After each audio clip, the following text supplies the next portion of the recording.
So, good afternoon, everybody, and thank you for joining us for the second in our series of interview webinars, where we are going to focus on competency-based interviews. We've quite a number of participants with us here today, so you're all very welcome. And that does indicate to me that it's a topic that's very much of interest to everybody. So, during the webinar, please feel free to ask any questions as we go through the slides here today. If you have any particular points that you'd like me to cover during the webinar, do let me know. So if there's anything that you would specifically like to get from the webinar this afternoon, do just send me a message through chat, and more than happy to focus in on those areas. Or if you have questions throughout, more than happy to deal with those. So the objectives of our webinar this afternoon are to explain the concept of competency-based interviews and what employers are looking for when they're conducting a competency-based interviews, and in particular the competencies that they're most focusing in on. And we would see that through our careers and recruitment service here on a daily basis. We've good insights in terms of what competencies employers are looking for.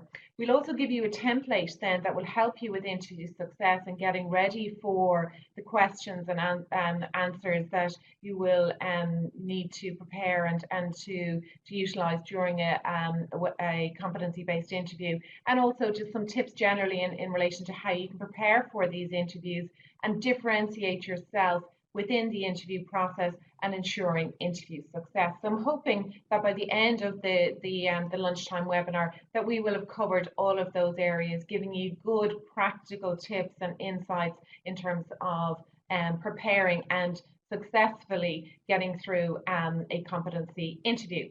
So what we've seen over the last decade or so is a move away from the more traditional chronological interviews, where interviewers and HR professionals would have traditionally looked at a sequential review of your CV, typically starting with your education and working through your work history. So we're now moving, and the trend is moving towards competency-based interviews. And even if an interview isn't fully a competency-style interview, it will most likely include some questions that will have a competency focus within them. So it is really important, if you are going to interviews, that you have prepared in advance and you're familiar with what it is the hiring managers or HR professionals are looking for. So what is a competency-based interview? It's really, I suppose, it's also known as a structured or a behavioral interview, and it consists of very targeted and probing questions that will require you, the interviewees, to describe specific tasks or situations. So you're going into a lot more detail. And the belief is that, if you can give good examples of how you've acted in the past or how you've performed in the past, that is a good indicator of how you will do so in the future in new roles. So what they do is they focus on how you used your skills and competencies in past roles and how you approach tasks, problems, and challenges. Because if they can get a good sense of how you've done so in the past, it is a good indicator then, or a good way of demonstrating your competencies and how you're likely to use those in future roles. So it's really about providing proof, and it's about providing examples of how you've demonstrated your competencies in the various different roles that you've held. So from a hiring manager's perspective, it's kind of reassurance for them. You're providing proof and examples of how you've demonstrated those competencies, but also as well, it gives them a good indication of how you're likely to conduct yourself going forward. So it's all about providing examples and proof of how you've demonstrated your competencies. So in terms of the competencies typically that they look at, I'm going to take you through that now. And this is based on what we're seeing in the marketplace from I suppose roles that we're recruiting for, what employers are looking for, the feedback we're getting from interviews, and I suppose from looking at a broad range of job specs at different levels. So essentially, a competency, firstly, is something that you need to be able to do very well to help you in a specific role. And typically, if you're looking at a job spec, you will see that there are a range of between 4 and 6 competencies that are typically listed on a job spec. And examples of the ones that we see coming up most often would be communication skills, teamwork, and collaboration, using a combination of those three skills often as well. Adaptability and agility is one we're seeing a huge amount of as well, given that there's a lot of change taking place in the workplace, and employers want to see your ability to be able to I suppose flex with change, adapt to change, and to be agile in a very dynamic work environment. Also, as well, decision making is an important skill set as well, and they want to see examples of how you've made decisions in the past and what the outcome from those decisions was specifically. Creativity and innovation, again, one we're seeing more and more of, traditionally not necessarily associated with finance roles, but again, given the environment that we're operating in, it's one that we're seeing quite a bit of in conjunction with problem solving. So in other words, how have you used your creativity and innovation to help in terms of solving problems that come up within the organization? And then influencing, as your career progresses, it's a skill set that is increasingly in demand. So in terms of how are you or have you demonstrated your ability to influence, particularly at a senior management level.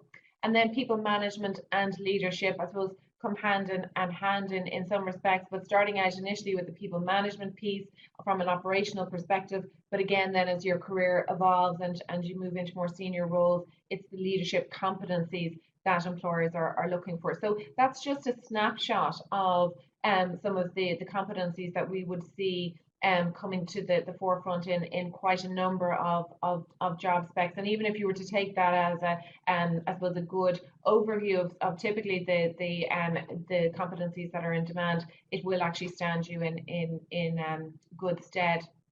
If you were looking for more details around the competencies that come up, I would suggest that you have a look at our career pathway, which is a competency framework which we have designed specifically for chartered accountants, and it will list the competencies that typically are expected of a chartered accountant at various different stages of your career. So whether you're a young professional or whether you're in that C-suite and leadership space, you can actually click into the website and look at the competencies that you need at that stage of your career, spread across the areas of kind of technical competencies, business and commercial competencies, but also within that professional space as well. So it's a great tool to use to give you more insights in terms of the competencies that will be required, but also a detailed explanation of those competencies, what they mean, and also direction in relation to how you can go about developing your competencies as well. So it's a really fantastic tool to help you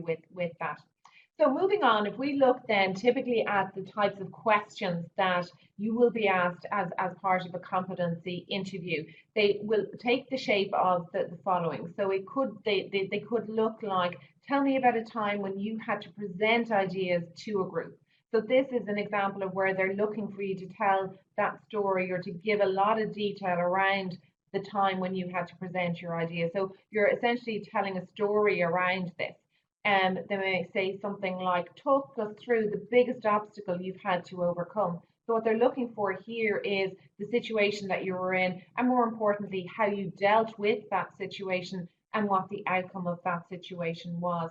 Another example could be, give me an example when you have regularly initiated action without direction or without needing direction. So again, they're looking to past experiences to get a sense of how you operated or how you behaved or what competencies you displayed in a certain in a given situation. Similarly, how do you motivate staff? So they're looking for the specifics in terms of how you do that. A couple of other examples include, describe a situation in which you had to meet a target working under significant pressure. So again, they're looking at, how did this person deal with this situation? What did they do when they were under pressure? How did they cope in that situation? and what was the outcome. So by you describing this situation, you're giving them the insights that they need to get a better understanding as to how you operate, what competencies you demonstrated in this particular situation. Similarly, if we look at, give an example of a time when you had to communicate a complex idea, message, or concept. So again, it's giving concrete proof and examples of how you operated in this area in the past. So firstly, demonstrating that you have dealt with this type of situation, how you dealt with it, and also then what the outcome was. And from the description you give, they will be able to glean and to make a decision as to whether, if you conducted yourself in the same way or approached the situation in the same way, would that be a fit with the skills and competencies that they're looking for? And similarly, would that type of approach work well and fit it in well within their organization? So by giving these examples, it helps them to make a more informed decision as to whether you have the skills and whether you're the right fit for the organization in general. And then similarly, give an example of the most difficult customer client situation you've had to handle. And often they might ask this in relation to a difficult staff or team situation. So again, seeing how you've dealt with those types of challenging situations, what you did, how you faced it, how you coped, and what the outcome was. So that just gives you a flavour of the types of questions that you could face.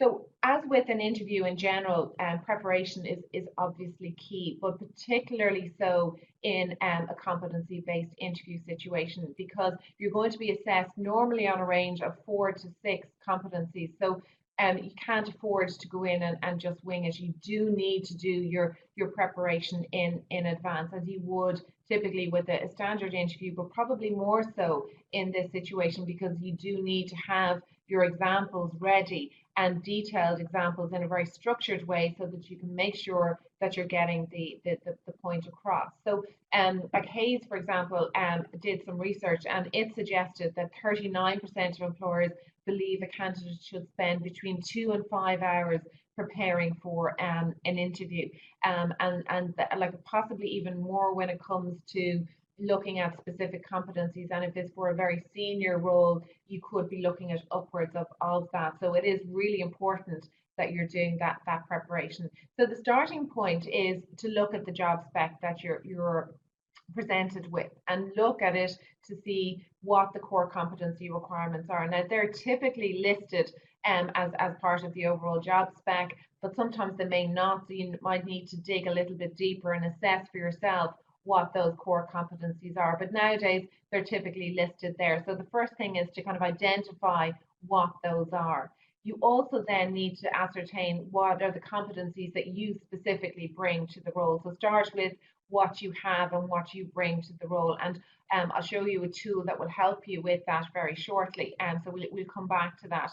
But then what you need to do is look at solid examples of how you've demonstrated these competencies. So in other words, 2 stories or 2 examples that relate to each of those competencies that you can, I suppose, competently discuss in an interview situation, and that you can tell the story around those particular examples. And again, I'm going to give you a structure shortly as to how to do that.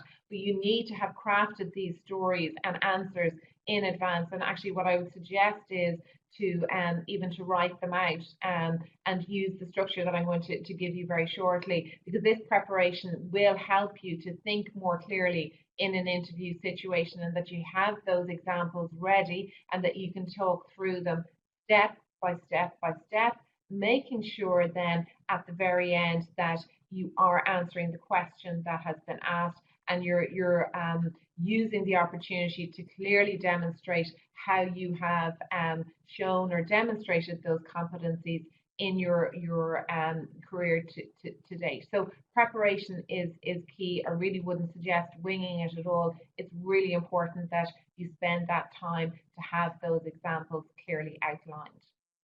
So if you have any questions, as I said, do make sure to use the chat facility to ask any questions, and I will address those then as I'm going along. And don't forget, if there's anything you want me to add as we go through this, do let me know.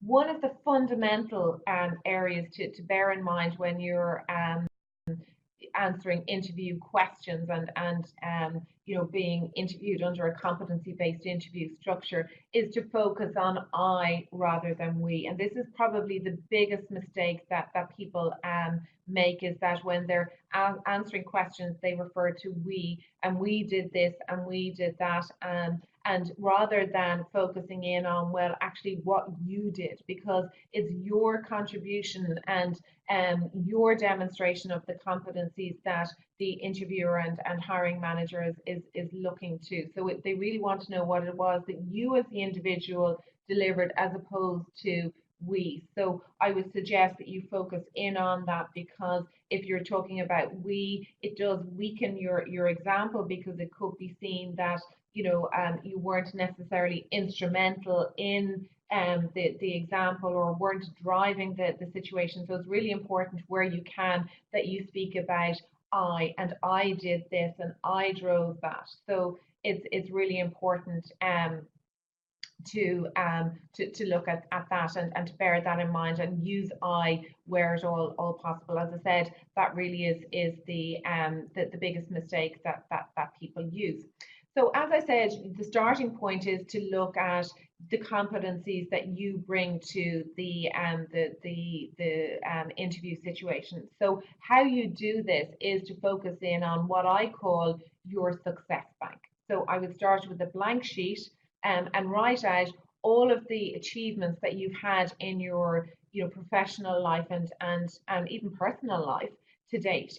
So you start with what those key achievements are. And then you look at those individually to see, well, look, what skills do they demonstrate that I have? So for example, you could have a situation where you delivered a project on time and within budget, under very tight deadlines, both from a time constraints perspective, but also then from a monetary and budgetary perspective. So if you look at that, then to say, well, what skills did I need, or what skills did I demonstrate when achieving this?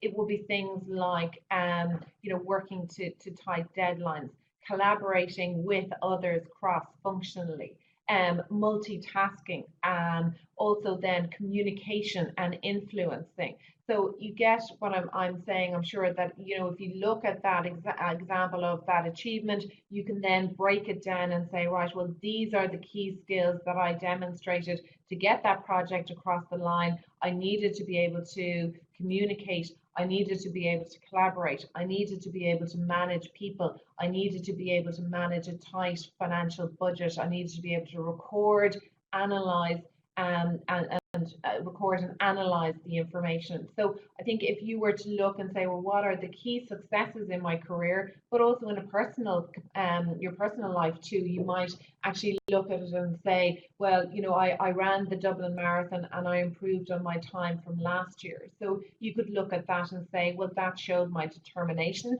It showed my ability to be able to work to a particular deadline. It showed my discipline to be able to train as I needed to. So it doesn't all need to necessarily be work related examples, but if you can show how you demonstrated your skills and actively demonstrated those skills, it can be nice to bring in non-work related examples as well, just to give a sense of you as a person, as like, I suppose, as a whole, and bring in those personal examples as well. They can work very well, and particularly if you're involved in voluntary work or voluntary capacity, or on the board as a voluntary non-exec, for example, it can be nice to bring in those examples. So this is a good way of clearly outlining or identifying what your key competencies are. And when you're doing this, then it gives you the start of those examples and stories behind it, and you can point to those career successes as well, because obviously that's what you want to highlight, is those key achievements within your career to date, and they're the good news stories, as it were, that you want to be pointing to. So if you can do that throughout the interview, it will stand you in good stead. So this is the I suppose the recommended approach to a competency-based interview, and it's the standard approach that is recommended within the HR profession, and it's called the STAR approach. And the as clearly outlined there, it gets its name from, and was the acronym from the S standing for situation, T standing for the tasks, A for action, and or for results. So basically this gives you a structure then to each of the examples that you're going to outline in the interview situation or interview scenario. So you're going to start by outlining the situation that you were in. You're then going to talk about the task that was at hand. So what needed to be done to deal with the situation that you were in or the organization was in. You then talk about the actions that you took. And this is where I is really important, where you're talking about the actions that you undertook.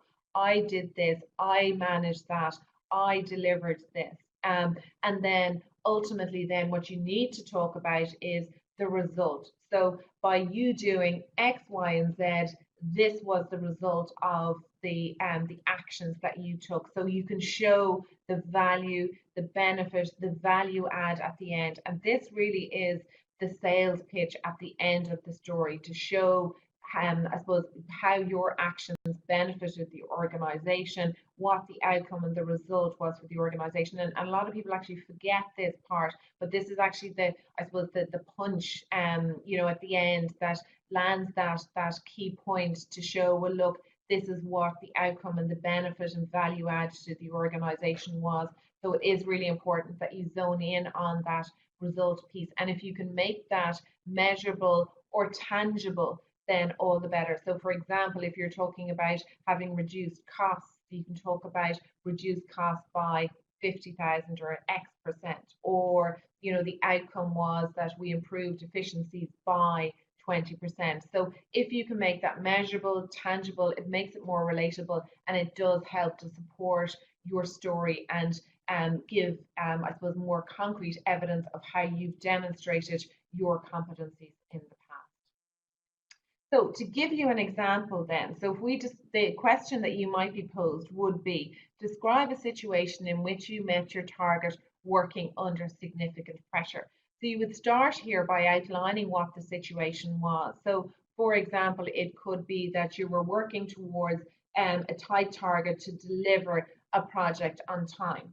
And that you could describe, that it was behind target by X amount, and the task was to catch up with the delay and to then deliver the project still within time, according to the tight deadlines, but also as well to do so efficiently and within budget.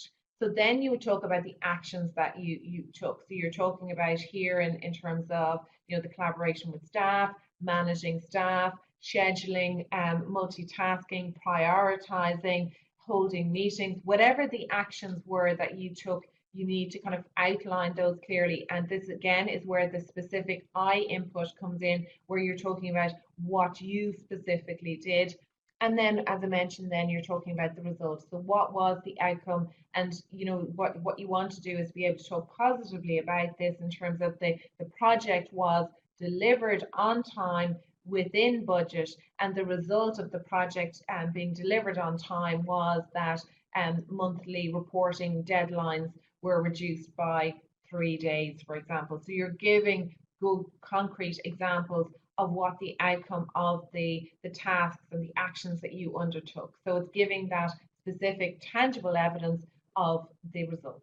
So again, you're just taking it through the four-step process there, and then focusing in on the I element of this in terms of your contribution, and then the tangible evidence at the end to really drive home that message of how you clearly demonstrated your competencies to the benefit of the organization. So I'll take you through another example then as well. So this similar enough type question or type question that you could be asked in an interview situation, which is, give me an example of the most difficult team or staff situation that you had to handle. So the situation here could be that you have an underperforming staff member within the team, and this is impacting the staff morale in general. So the task at hand is to address the underperformance within the team, and to speak to that particular person to help improve their performance. So the actions, then you talk about what you did. So in this situation, it could be that you met with the person, you gave them the feedback that was required, and then you outlined or agreed with them the steps that they needed to take, or where the areas were that they needed to address. You then arranged to meet with them on a regular basis, giving guidance, and you may have identified that they needed some additional training or support, that you then, and again it's the I piece here, that you spent time with them, trained them up in the specific areas. And then to round it off nicely, what you're talking about then is the outcome or the result of that. And the result, you would hope in this situation, because you always like to focus in on the positive stories and the positive results, is that the person did pull up their socks. They're now performing in their role, and they're meeting all of their targets and their deadlines. They're pulling their weight within the team. As a result, the team are meeting their targets, and morale has improved within the team in general. So you can give that example of, that tangible evidence that, the team is meeting their targets and deadlines on time. All month end targets have been met, and the feedback from the rest of the team has been very positive. So you're talking about that, example of the result and the outcome, and again specifically talking about the I input. So hopefully that gives you an example of how you can use that structured approach. And I think if you're preparing in advance of an interview, the best way to do this is to actually write out each of those examples, write out the question and then the answer then as well, using the 4-step approach each time. So again, in an interview situation, irrespective of whether it's a competency-based interview, what you want to do is make yourself stand out. You want to differentiate yourself from others, because generally at the level of a chartered accountant, it's more or less kind of assumed that you can perform the role, and that's very often the case, is that they know that, look, given that you're a chartered accountant, given that you have the experience, that you will be able to do the job. But essentially then what they're looking for is, well, look, what makes you different? How will you perform better in the role than somebody else? Where can you really add value within the organization, and how might you be a slightly better fit within the team or culturally? So this is where you get the opportunity to show how you've excelled over other candidates. And the best way to do this is to actually use the type of stories that we've spoken about there, and to really highlight how in your previous roles and current role, where you have demonstrated that you have really made a difference within the organization, how you have stood out from others and from your peers. And that's something you can incorporate into your examples, where you're demonstrating that you took the lead, that you stood out from others at the same level, and where you really made a difference within the team. So it's really about focusing on the results, the outcomes of your, I suppose, the outcomes of what you undertook and your actions, and how they made a difference and added value within the organization. So it's using those examples to show how you have already stood out from others within the organization. So it could be something like when you were training, that you were chosen and selected to manage a larger client, over and above others at the same level, that you were given more responsibility, for example, than others at the same level, or where you were seconded and you were selected over others for that secondment. So again, it's showing where you've excelled over others. And the other area where you can differentiate yourself is in terms of your attitude, and that's often what will differentiate you, because again, they often assume that you can do the job, but it's people with that can-do, positive attitude that employers like to take on, that positivity, what I was talking about earlier, that adaptability, the flexibility, that creativity, and the mindset to think creatively. So it's often attitude over aptitude that will get you the job. So again, if you can show good, solid examples of how you've demonstrated those competencies in the past, that will again ensure that you have a better chance of securing a role and being successful. So just as a synopsis then, just generally in terms of interview success, as I mentioned to you earlier, it's really important to prepare in advance and to focus on the key competencies that you have to bring to an interview. And it's no harm to actually have an elevator pitch, as it's often referred to, but a short paragraph where you can just highlight 3 or 4 of the key competencies that you have that you can bring to a role, and that you can very clearly and succinctly, either at the very beginning of the interview or at the end, round it off with a short paragraph highlighting the key competencies that you bring to the role, and obviously that fit with what the requirements are for the role as well. So you get your point across.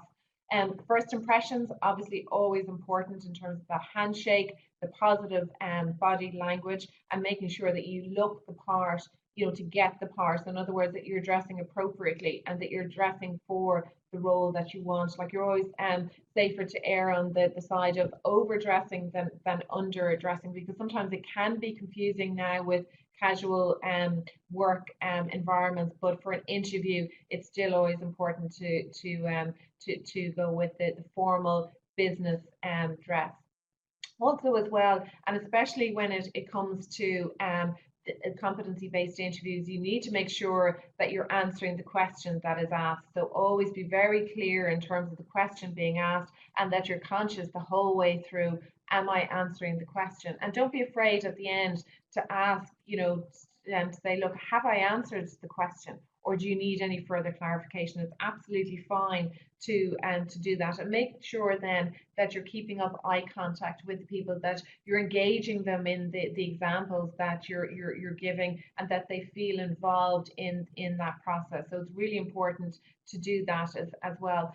Similarly, the questions that you ask are equally as important as the ones that are asked of you, because by asking really strong relevant questions, it does show that you are interested in the role, and I suppose that you've given it thought. So by asking insightful, probing questions that are relevant to the role and to the organization, it shows your ability to be able to analyze, it shows your ability to probe, it shows that you're able to ask the right questions, and that you are interested in the organization.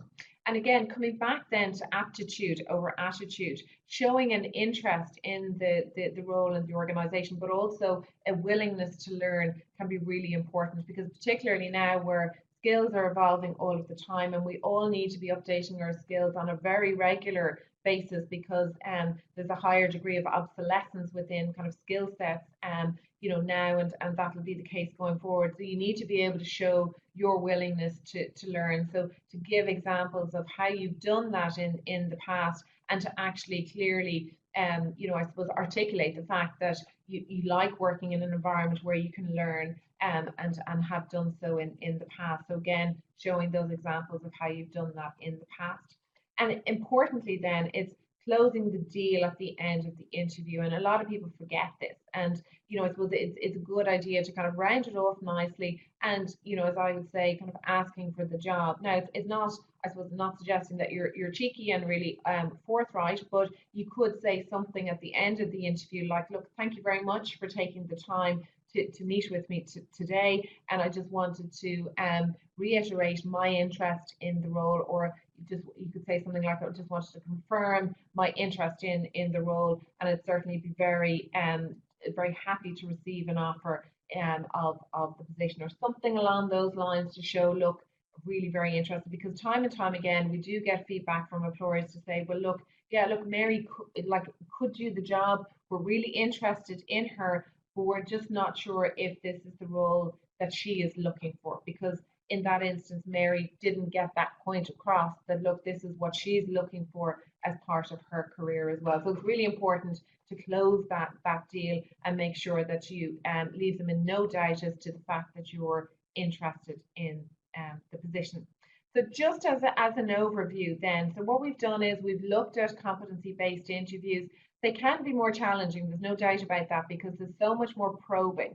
And the questions are much more targeted. You can't just kind of say, well, look, I'm a strong communicator or I'm a strong people manager. You do need to give good, solid, concrete examples. So really, there's no room for spoofing. You need to be able to back up I suppose what it is you're saying, and support the fact that you're saying that you have the specific competencies. So you do need to prepare in advance using the STAR structure, because it will give you that structure that you can use, and making sure that you are doing yourself justice in terms of demonstrating what it was you did, your contribution to these specific scenarios, how you demonstrated your skills, and then ultimately what the results were for the organization, because that is what's going to interest the decision makers.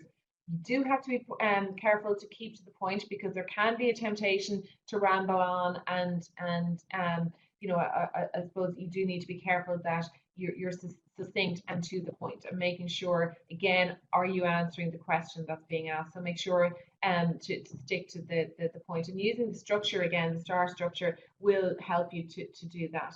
I would also suggest to be authentic and use real examples. There can be a temptation to use examples that are made up, or things that come to mind, but really I would suggest that you use real examples, because very quickly experienced interviewers can see through that. So it is important that you use those real examples, because if they probe further, you could be in trouble if you're not able to speak to the real examples.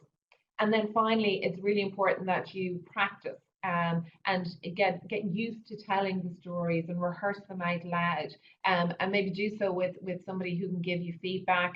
We're happy to do that here as part of our mock interview service. So if you wanted to avail of us as that sounding board, happy to do that as well. But practice is really important in getting that feedback and making sure that you're comfortable outlining the examples that you have given. So we're here to help in lots of ways in terms of career support and interview support. So do please contact us.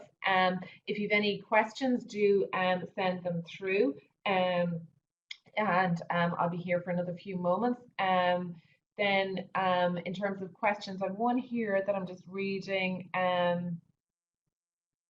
Okay, so it's one that is relates to, I suppose, kind of dealing with an area where you have no previous experience in a specific area. And what you do there is you would look at areas that would be very similar to what the skill set is that they're looking for, and use that then to show the transferability of the skills, or use that example to show where you dealt with a similar situation, because not everybody's going to have, you know, every aspect of the skill set that's required. So if you can show where there is that transferable skill set, or where you've dealt with situations that are very similar in the past, or that required similar competencies, then that will show your ability to do so. Similarly, if you can show or describe a situation where you had to learn on the job, or where you started into a role where you didn't already have the experience, then you can actually talk about how you managed that learning curve successfully, and how you were able to learn on the job and deal with situations that you hadn't dealt with before, and did so successfully. So those two scenarios should help. Any further questions, do send them through now via the chat. If you've any feedback that you'd like to share with me, by all means do. If you need to have a conversation with me one-on-one and are looking for further support, either in terms of interview support and techniques, or indeed you'd like to avail of our career coaching service here, or mentoring service, by all means, please do contact me on the for you. So thank you so much to everybody. I don't see any further questions coming up, but feel free to contact me directly if you need to. And thank you very much for tuning in today. Hopefully you found it useful, and the tips have been beneficial. Thank you very much.